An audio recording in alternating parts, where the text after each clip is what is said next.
Hi, I'm John Stewart. We're standing here in front of my 1960 Autocar, and I was fortunate enough to get it from the original owner's daughter.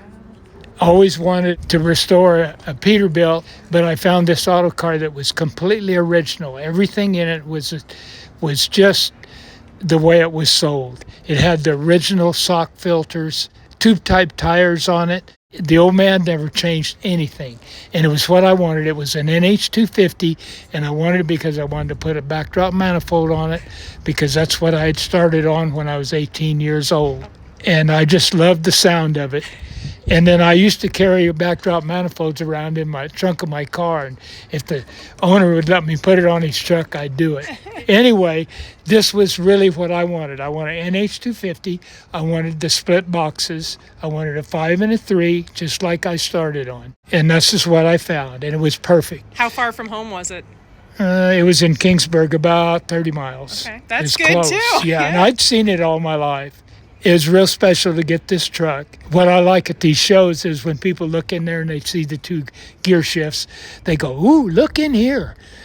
And if it's just got 1 gear shift, they go, "Ah." Well, tell me about the shifters in there that you Yeah, said. it's a 5 and a 3. Mm-hmm. And of course, I drove those for 15 years. I bought those knobs when I was 19, and I kept them all these years after driving 13 speeds and 10s and 9s and all kinds of different setups. You just brought them with you with each new truck? And so I kept them in my toolbox. And when I got this truck, then I put them on there. If you look real close, one of them, I shifted it so much that it's not round anymore, if you look real close. So they got a lot of miles on it.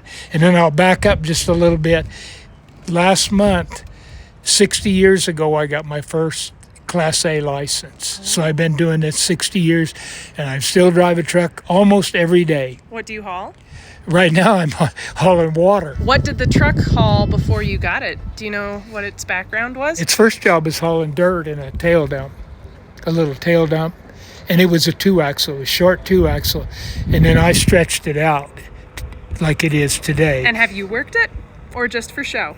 Little bit of, we sneak a load, but no, it's just been an antique truck. But we have snuck a few loads around, and the company I hauled steel for, we loaded it up with steel castings and did a commercial for them. Oh, nice. For wire cloth.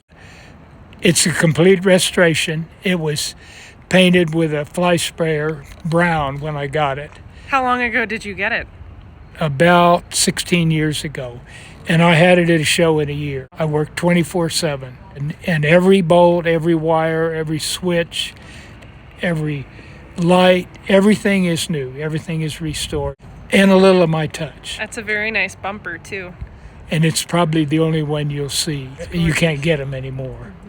But I love taking it to shows. I got another truck that I haul it with.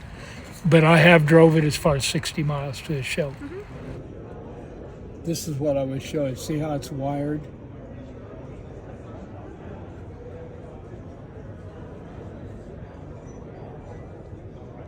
In fact, I had that laying on the kitchen table for nights and soldering, putting it all together. And look under here, everything's like this. See how everything's wired? Uh-huh. It came out before they had the Jake brake, and so I had to change the rocker boxes to 335 rockers. You can see them, they're kind of silver. And then it would accommodate the Jake brakes, because the first 250s, and not many people know this, you couldn't put a Jake brake on them. And it was because Clancy and his brothers were fighting at Cummins.